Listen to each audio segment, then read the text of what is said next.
Good morning मेरे प्यारे दोस्तों। स्वागत करते हैं आप सभी का आपके अपने YouTube channel OD study point. तो प्यारे दोस्तों, आज की क्लास में हम लोग पढ़ेंगे रासायनिक संयोग के बारे में। इसके पहले ऑलरेडी मैंने डियर स्टूडेंट चैप्टर नंबर 3 पर एक क्लास ले रखा हूँ, जिसमें मैंने आपको बेसिक कॉन्सेप्ट के साथ साथ चैप्टर नंबर 3 के कुछ टॉपिक को बिल्कुल बेहतरीन तरीके से कवर करवाया था। जैसे आपका मोलर कॉन्सेप्ट हो गया, अणु क्या होता है, परमाणु क्या होता है, इन सारी चीजों के बारे में बिल्कुल बेहतरीन तरीके से मैंने आपको पहली क्लास में बताया था। आज की क्लास में डियर स्टूडेंट हम लोग पढ़ेंगे रासायनिक संयोग के बारे में। रासायनिक संयोग एक ऐसा टॉपिक है जिससे आपसे डियर स्टूडेंट आपके पॉलिटेक्निक अथवा आईईआरटी एंट्रेंस एग्जाम में एक क्वेश्चन 100% पूछा जाएगा। आप अपनी कॉपी में नोट कर सकते हो। एक क्वेश्चन आपका 100% पूछा जाएगा और मैक्सिमम आपका 2 क्वेश्चन भी पूछा जा सकता है। जैसा कि मैंने आपको पहली ही क्लास में बताया था कि चैप्टर नंबर 3 आपको मिनिमम 2 क्वेश्चन देकर जाने वाला है, यानी कि मिनिमम आपको 8 नंबर देकर जाने वाला है। जो कि एक क्वेश्चन आपका या तो मोलर कॉन्सेप्ट से हो सकता है या तो थ्योरी से, दूसरा क्वेश्चन आपका रासायनिक संयोग के नियम से दूसरा क्वेश्चन पूछा जाएगा। तो बहुत ही बेहतरीन तरीके से मैं आपको रासायनिक संयोग के नियम बताने वाला हूँ। आप बिल्कुल बेहतरीन तरीके से सारी चीजों को समझते हुए चलिएगा। आपको क्लास में ही सारी चीजें क्लियर हो जाएंगी। आपको अलग से पढ़ने की जरूरत नहीं पड़ेगी, अलग से रखने की जरूरत नहीं पड़ेगी। तो आइए डियर स्टूडेंट हम लोग स्टार्ट करेंगे आज की क्लास को। रासायनिक संयोग के नियम में सबसे पहला जो आपका नियम आता है द्रव्यमान संरक्षण या द्रव्य की अविनाशिता का नियम। तो द्रव्यमान संरक्षण या द्रव्य की अविनाशिता का नियम क्या होता है, इसके बारे में सबसे जरूरी बात है समझना। तो बिल्कुल सिंपल सी इसकी परिभाषा है डियर स्टूडेंट कि द्रव्यमान संरक्षण या द्रव्य की अविनाशिता का नियम सबसे पहले जो प्रतिपादित किया था वो लोमोसाव ने किया था। किसने? डायरेक्ट आपके एग्जामिनेशन में क्वेश्चन पूछा जाता है कि सर्वप्रथम द्रव्यमान संरक्षण या द्रव्य की अविनाशिता का नियम किसने दिया, किसने प्रतिपादित किया? तो ध्यान में रखिएगा, लोमोसाव ने प्रतिपादित किया था। बाद में इसकी पुष्टि लैवासिए ने की। तो एक क्वेश्चन डायरेक्ट पूछा जाता है कि किसने द्रव्यमान संरक्षण या द्रव्य की अविनाशिता का नियम प्रतिपादित किया सबसे पहले? तो लोमोसाव, बाद में लैवासिए ने पुष्टि की। अब बात समझना यह है कि द्रव्यमान संरक्षण या द्रव्य की अविनाशिता का नियम आखिर में होता क्या है। तो डियर स्टूडेंट, द्रव्यमान संरक्षण या द्रव्य की अविनाशिता के नियम के अनुसार द्रव्य को ना तो हम नष्ट कर सकते हैं ना तो हम उत्पन्न कर सकते हैं, बस एक रूप से दूसरे रूप में कन्वर्जन कर सकते हैं। बिल्कुल सिंपल सी परिभाषा है कि द्रव्यमान संरक्षण या द्रव्य की अविनाशिता के नियम के अनुसार द्रव्य को ना तो आप नष्ट कर सकते हो ना तो उत्पन्न कर सकते हो, बस एक रूप से दूसरे रूप में कन्वर्जन कर सकते हो। यही आपका द्रव्यमान संरक्षण का नियम कहता है। जैसे हम एक रासायनिक अभिक्रिया के माध्यम से देखते हैं, तो एग्जांपल आप देखना डियर स्टूडेंट, बिल्कुल सिंपल है। जैसे कार्बन का यदि मैं ऑक्सीजन के साथ रासायनिक अभिक्रिया कराऊं तो आपका कार्बन डाइऑक्साइड बनता है। तो यहाँ पर आप द्रव्यमान संरक्षण के नियम के अनुसार जो आपका रासायनिक अभिक्रिया से पहले कार्बन और ऑक्सीजन का द्रव्यमान होगा, उतना ही रासायनिक अभिक्रिया के बाद कार्बन डाइऑक्साइड का भी द्रव्यमान होगा। यानी कि इसके द्रव्यमान में कोई भी परिवर्तन नहीं होगा। रासायनिक अभिक्रिया के पहले कार्बन और ऑक्सीजन का जितना द्रव्यमान होगा उतना ही द्रव्यमान रासायनिक अभिक्रिया के बाद कार्बन डाइऑक्साइड का होगा। ठीक है, उसी प्रकार से एक एग्जांपल आप ऐसे भी नोट कर सकते हो। जैसे मैं AgNO3 यानी कि सिल्वर नाइट्रेट का अभिक्रिया मैं करा देता हूं सोडियम क्लोराइड से। सिल्वर नाइट्रेट की रासायनिक अभिक्रिया में कराता हूँ सोडियम क्लोराइड से, तो आपको क्या मिलता है? आपको मिलता है dear student silver chloride plus का सोडियम नाइट्रेट यानी कि NaNO3। तो यदि मैं सिल्वर नाइट्रेट की रासायनिक अभिक्रिया सोडियम क्लोराइड से कराता हूँ तो हमको क्या मिलता है? सिल्वर क्लोराइड प्लस का सोडियम नाइट्रेट। तो यहाँ पर होता क्या है? रासायनिक अभिक्रिया से पहले जो सिल्वर नाइट्रेट और सोडियम क्लोराइड का द्रव्यमान होता है उतना ही द्रव्यमान आपका रासायनिक अभिक्रिया के बाद सिल्वर क्लोराइड और सोडियम नाइट्रेट का होता है। यानी कि द्रव्यमान में किसी भी प्रकार की हानि नहीं होती है। रासायनिक अभिक्रिया के पहले जो आपका सिल्वर नाइट्रेट और सोडियम क्लोराइड का द्रव्यमान होता है उतना ही द्रव्यमान आपका रासायनिक अभिक्रिया के बाद सिल्वर क्लोराइड और सोडियम नाइट्रेट का होता है। एक एग्जांपल और आप देख सकते हो, जैसे मैं क्या करा दूं, सल्फर का रासायनिक अभिक्रिया ऑक्सीजन के साथ करा दूं तो आपको क्या मिलता है?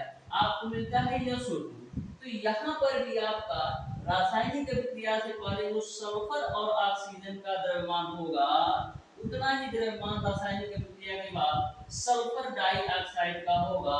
यानी कि द्रव्यमान में किसी भी प्रकार की हानि नहीं होगी। तो आपको अच्छी तरीके से समझ में आ गया होगा द्रव्यमान संरक्षण या द्रव्य की अविनाशिता का नियम। ठीक है, नेक्स्ट टॉपिक पर हम चलते हैं जो कि बहुत ही बेहतरीन टॉपिक है, वो आपका है स्थिर अनुपात का नियम। तो सबसे पहला क्वेश्चन आपसे ये पूछा जाता है कि स्थिर अनुपात का नियम आखिर में कौन दिया था? सबसे पहला जो आपसे क्वेश्चन पूछा जाता है वो आपसे पूछा जाता है डियर स्टूडेंट कि स्थिर अनुपात का नियम किसने दिया था? स्थिर अनुपात का नियम डियर स्टूडेंट एक फ्रांस के वैज्ञानिक थे प्राउस्ट। यानी कि स्थिर अनुपात का नियम प्राउस्ट के द्वारा दिया गया था। अब आपको समझना ये है कि आखिर में स्थिर अनुपात का नियम होता क्या है। प्राउस्ट ने तो दे दिया कि स्थिर अनुपात का नियम प्राउस्ट द्वारा प्रतिपादित किया गया जो फ्रांस के थे, लेकिन स्थिर अनुपात का नियम आखिर में होता क्या है? तो स्थिर अनुपात के नियम के अनुसार कोई भी यौगिक चाहे आप किसी भी विधि से बनाएं, चाहे आप किसी भी परिस्थिति में बनाएं या किसी भी तरीके से कहीं भी किसी भी तरीके से बनाओ, उनके बीच जो तत्वों के बीच जो रासायनिक संबंध होता है या यह कह सकते हो तत्वों के बीच जो रासायनिक अनुपात होता है वो हमेशा समान होता है।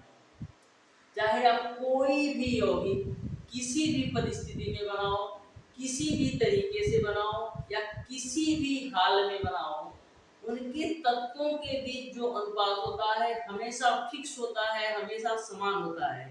चाहे कोई भी यौगिक किसी भी विधि से बना लो, किसी भी परिस्थिति से बना लो या कहीं से भी किसी भी प्रकार से बना लो। जैसे हम जल की बात करें तो चाहे आपका पोखरे का जल हो या तालाब का जल हो या नाले का जल हो, यानी कि कहीं का भी जल हो या प्रयोगशाला में बनाया गया जल हो, यानी कि किसी भी तरीके से यदि आप जल का निर्माण करते हो तो उसमें जो आपके हाइड्रोजन और ऑक्सीजन के बीच अनुपात होगा वो हमेशा फिक्स होता है, हमेशा फिक्स होता है।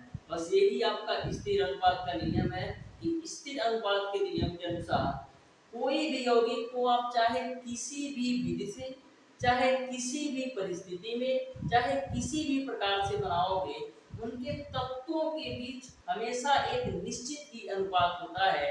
चाहे आप किसी भी विधि से बना लो, चाहे किसी भी परिस्थिति में बना लो या किसी भी तरीके से बना लो। जैसा कि मैंने आपको एग्जांपल दिया H2O का, तो यह जो आपका जल है चाहे आप प्रयोगशाला में बनाओ या तालाब का जल हो या नलके का जल हो, हमेशा हाइड्रोजन और ऑक्सीजन के बीच एक अनुपात जो होता है वो आपका 2:1 ही हो। उसी प्रकार से एक एग्जांपल और मैं ले लूं, जैसे मैं बात करूं सल्फर डाइऑक्साइड, चाहे सल्फर डाइऑक्साइड को आप प्रयोगशाला में बना लो या किसी भी विधि से तैयार कर लो सल्फर डाइऑक्साइड को, तो सल्फर और ऑक्सीजन के बीच हमेशा आपको एक फिक्स अनुपात देखने को मिलेगा। वो आपका क्या 1:2 के, यानी कि 1 अनुपात सल्फर रहेगा और 2 अनुपात आपका ऑक्सीजन रहेगा। तो स्थिर अनुपात का नियम भी आपको अच्छी नेक्स्ट हम बात करते हैं डियर स्टूडेंट की गुणित अनुपात का नियम क्या होता है। तो सबसे पहला आपके दिमाग में एक क्वेश्चन बन रहा होगा कि गुणित अनुपात का नियम किसने प्रतिपादित किया था। तो गुणित अनुपात का नियम डियर स्टूडेंट जॉन डाल्टन ने प्रतिपादित किया था। गुणित अनुपात का नियम जॉन डाल्टन ने प्रतिपादित किया था। गुणित अनुपात के नियम के अनुसार डियर स्टूडेंट जब हम दो तत्वों का आपस में रासायनिक संयोग कराते हैं, ध्यान से समझना गुणित अनुपात का नियम। गुणित अनुपात के नियम के अनुसार जब हम दो तत्वों का आपस में रासायनिक संयोग कराते हैं तो हमको दो या दो से अधिक यौगिक प्राप्त होते हैं। जब हम दो तत्वों का आपस में रासायनिक संयोग कराते हैं तो हमको दो या दो से अधिक यौगिक प्राप्त होते हैं। तो उसमें होता क्या है, एक तत्व का तो फिक्स द्रव्यमान होता है, एक तत्व का तो फिक्स द्रव्यमान होता है, लेकिन आपका जो दूसरा तत्व होता है उनके बीच एक सरल गुणित अनुपात होता है। जैसे एग्जांपल से समझो डियर स्टूडेंट, यदि मैं दो तत्व ले लिया, एक कार्बन और दूसरा हम ऑक्सीजन ले लिया, ठीक है, दो तत्वों का हम रासायनिक संयोग करा रहे हैं।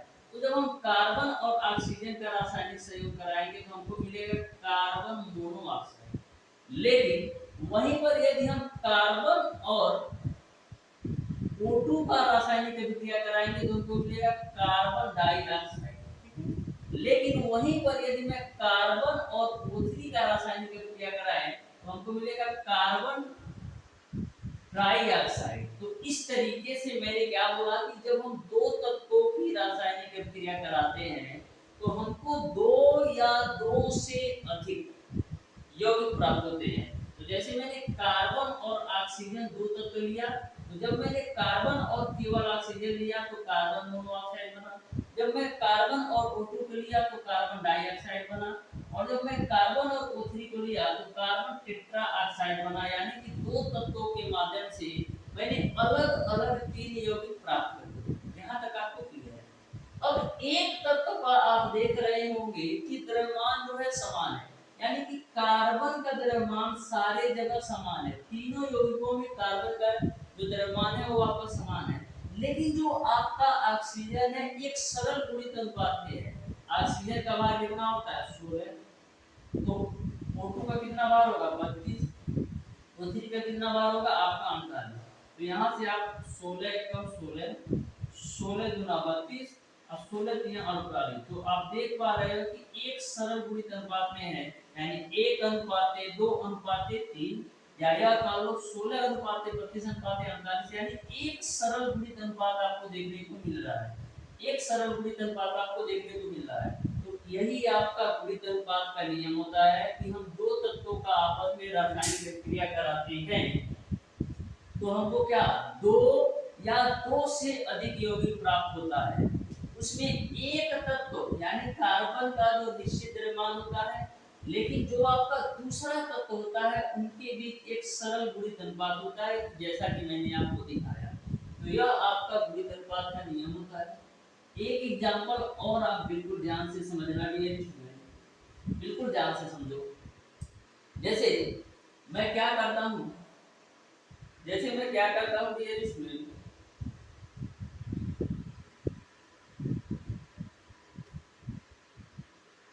सल्फर का मैं ऑक्सीजन के साथ अभिक्रिया कराता हूँ। तो जब सल्फर का आप ऑक्सीजन के साथ अभिक्रिया कराओगे तो सल्फर मोनोऑक्साइड मिलेगा।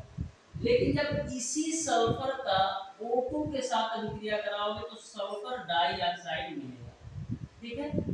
और इसी सल्फर का यदि आप O3 से अभिक्रिया कराओगे तो सल्फर टेट्रा ऑक्साइड आपको मिलेगा। यानी कि मैंने क्या किया, दो तत्वों सल्फर और ऑक्सीजन का आपस में रासायनिक अभिक्रिया कराया तो हमको दो या दो से अधिक तीसरा यौगिक भी प्राप्त हो गया। यानी कि हम दो यौगिक भी ले सकते हैं और दो से अधिक तीसरा यौगिक भी ले सकते हैं, दो या दो से अधिक, ठीक है। तो मैंने दो तत्वों का आपस में रासायनिक अभिक्रिया कराया तो हमको दो या दो से अधिक यौगिक प्राप्त हो गया। तो यहाँ पर आप एक चीज देख रहे हो कि सल्फर का जो द्रव्यमान है तीनों जगह समान है, लेकिन जो आपका ऑक्सीजन है एक सरल गुणित अनुपात में है। तो यहाँ पर आपका ऑक्सीजन का 16 हो जाएगा, O2 का 32 हो जाएगा और O3 का 48 हो जाएगा। तो यहाँ पर भी आप एक देख सकते हो कि एक सरल गुणित अनुपात में है ऑक्सीजन। तो यही आपका गुणित अनुपात का नियम होता है कि जब हम दो तत्वों का आपस में रासायनिक प्रतिक्रिया कराते हैं तो हमको दो या दो से अधिक यौगिक प्राप्त होते हैं और एक तत्व का आपका निश्चित द्रव्यमान होता है तो दूसरा तत्व जो होता है एक सरल गुणित अनुपात में होता है। नेक्स्ट और रासायनिक संयोग के नियम का सबसे लास्ट कॉन्सेप्ट देखो जो कि आपका है व्युत्क्रम अथवा तुल्य अनुपात का नियम। बहुत ही बेहतरीन कॉन्सेप्ट है व्युत्क्रम अथवा तुल्य अनुपात का नियम। आइए हम इसको डायरेक्ट एग्जांपल के माध्यम से समझते हैं, ध्यान से देखो मैं क्या करता हूँ इसमें तीन तत्वों को लेता हूँ। एक मैंने ले लिया कार्बन, दूसरा मैंने ले लिया हाइड्रोजन और तीसरा मैंने ले लिया ऑक्सीजन। ठीक है, मैंने तीन तत्व को लिया। अब मैं क्या करता हूँ इसमें हाइड्रोजन का जो स्थान है इसको मैं फिक्स कर देता हूँ। हाइड्रोजन का जो स्थान है उसको मैं फिक्स कर दिया। तो जब हम कार्बन का हाइड्रोजन के साथ क्रिया कराएंगे तो हमको मिल जाएगा मीथेन। ठीक है ना, वो कार्बन का जब हम हाइड्रोजन से क्रिया कराएंगे तो मीथेन मिल जाएगा। वहीं पर जब हम हाइड्रोजन का ऑक्सीजन के साथ क्रिया कराएंगे तो हमको मिल जाएगा पानी यानी कि H2O मिल जाएगा। यहाँ तक आपको क्लियर है। मैंने क्या बोला, मैंने तीन तत्व लिया, एक कार्बन हाइड्रोजन और ऑक्सीजन, जिसमें मैंने हाइड्रोजन का स्थान मैंने फिक्स किया। तो जब मैं कार्बन का हाइड्रोजन के साथ क्रिया कराया तो हमको मीथेन मिला और ऑक्सीजन का जब हाइड्रोजन के साथ क्रिया कराया तो हमको H2O मिला यानी कि पानी मिल गया। अब मैंने फिक्स किसका रखा है, फिक्स मैंने रखा है हाइड्रोजन को। हाइड्रोजन को मैंने फिक्स रखा है तो इसकी बात ही नहीं करेंगे। अब कार्बन का जब ऑक्सीजन से क्रिया कराओगे तो क्या मिल जाएगा आपको, कार्बन डाइऑक्साइड। यही आपका व्युत्क्रम अथवा तुल्य अनुपात का नियम होता है कि जब हम दो तत्वों का आपस में रासायनिक अभिक्रिया कराते हैं एक तत्व को फिक्स रखते हुए तो हमको दो यौगिक तो प्राप्त होता है, लेकिन इन दोनों यौगिक से हमको जब तीसरा एक यौगिक प्राप्त हो जाता है यही आपका व्युत्क्रम अथवा तुल्य अनुपात का नियम होता है। और यदि मैं दो तत्वों को लूं और एक तत्व ऐसा लूं जिसका स्थान फिक्स कर दूं तो जब हम दोनों तत्वों का एक तीसरे तत्व से रासायनिक प्रतिक्रिया कराएंगे तो हमको दो यौगिक प्राप्त हुए, एक आपका मीथेन दूसरा आपका H2O। अब हाइड्रोजन का तो स्थान फिक्स है तो मैंने फिक्स कर दिया, तो कार्बन का जब ऑक्सीजन के साथ क्रिया कराया तो कार्बन डाइऑक्साइड मिल गया। यही आपका व्युत्क्रम अथवा तुल्य अनुपात का नियम है। इसको रेशियो की बात कर लो तो कार्बन का कितना होता है, कार्बन का आपका 6 होता है, 4 होता है, 12 द्रव्यमान होता है। ठीक है, तो ये आपका 12:4 है, जिसको आप क्या लिख सकते हो 3:1 है। ठीक, यहाँ पर देखो, यहाँ पर 2 और आपका 16 यानी 1:8 यहाँ पर हो गया।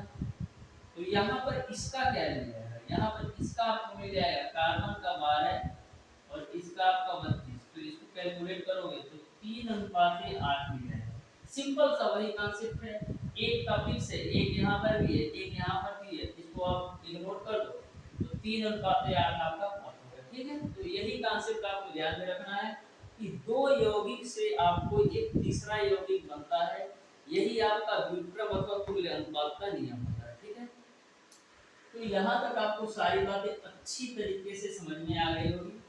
आज की क्लास में मैंने आपको बताया डियर रासायनिक संयोग के नियम, जिसमें मैंने आपको बताया डियर स्टूडेंट कि द्रव्यमान संरक्षण या द्रव्य की अविनाशिता का नियम, स्थिर अनुपात का नियम, गुणित अनुपात का नियम और व्युत्क्रम अथवा तुल्य अनुपात का नियम। एक क्वेश्चन 100% आएगा, आप अपनी कॉपी में नोट कर लेना। इसके बाद इस चैप्टर पर आधारित जितने भी क्वेश्चन बन सकते हैं टोटल क्वेश्चन का मैं सॉल्यूशन बिल्कुल बेहतरीन तरीके से कराने वाला हूँ। तो मिलते हैं डियर स्टूडेंट नेक्स्ट क्लास में, तब तक